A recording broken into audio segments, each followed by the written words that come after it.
चावल की कीमतों में क्या कोई बड़ी तेजी आने वाली है? क्या कमजोर मॉनसून और धान की कम आवक ने विदेशी चावल बाजार में कोई नई चिंता पैदा कर दी है?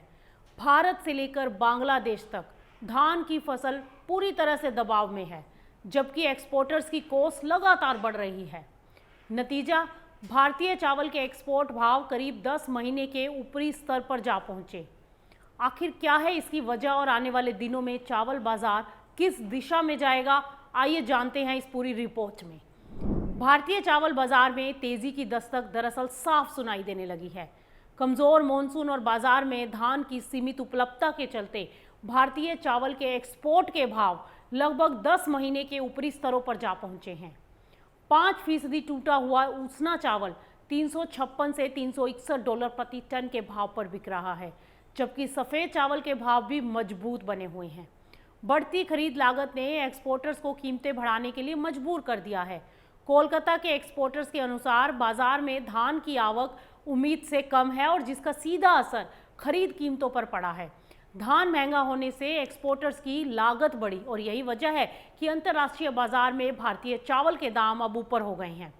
हालांकि कीमतों में तेजी के बावजूद बड़े खरीदार अभी काफ़ी अलर्ट दिखाई दे रहे हैं और दिलचस्प बात तो ये है कि बाजार में फिलहाल केवल नियमित ग्राहक ही खरीदारी कर रहे हैं। बड़े आयात ऑर्डर अभी नहीं दिख रहे, जबकि छोटे खरीदार भी बहुत सीमित मात्रा में खरीदारी कर रहे हैं।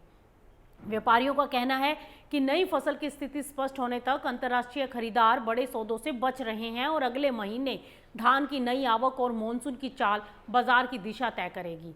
अब भारत ही नहीं, पड़ोसी बांग्लादेश भी चावल संकट की आशंका से जूझ रहा है। हालिया बाढ़ ने 12 जिलों में वहां पर 28,610 हेक्टेयर धान की फसल और नर्सरी को खराब किया है। इससे पहले भी प्री मॉनसून बारिश ने फसल को नुकसान पहुंचाया था। ऐसे में अनुमान है कि देश में 2 लाख टन से ज्यादा चावल का उत्पादन घट सकता है, जिससे वहां कीमतों में तेजी का माहौल बन गया। दूसरी ओर वियतनाम की तरफ आ जाइए तो वहां पर भी परिदृश्य थोड़ा सा अलग दिखाई देता है। वहां नई समर ऑटम फसल की कटाई तेजी से चालू है, जिससे बाजार में सप्लाई बढ़ रही है और इसी वजह से वियतनामी चावल के भाव में नरमी आ गई है।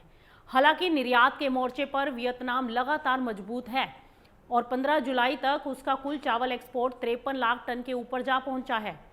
तो कुल मिलाकर विदेशी चावल बाजार इस समय मौसम और फसल की अनसर्टेनिटी की दौर से पूरी तरह से गुजर रहा है। भारत में कमजोर मॉनसून, बांग्लादेश में बाढ़ और वियतनाम में बढ़ती आवक, इन तीनों का असर आने वाले महीनों में चावल की कीमतों पर आपको देखने को मिल सकता है। अब बाजार की नज़र नई फसल और अगस्त महीने की बारिश पर होगी, क्योंकि वहीं से तय होगा कि चावल के दाम आगे बढ़ेंगे या फिर बाजारों को कोई राहत मिलेगी।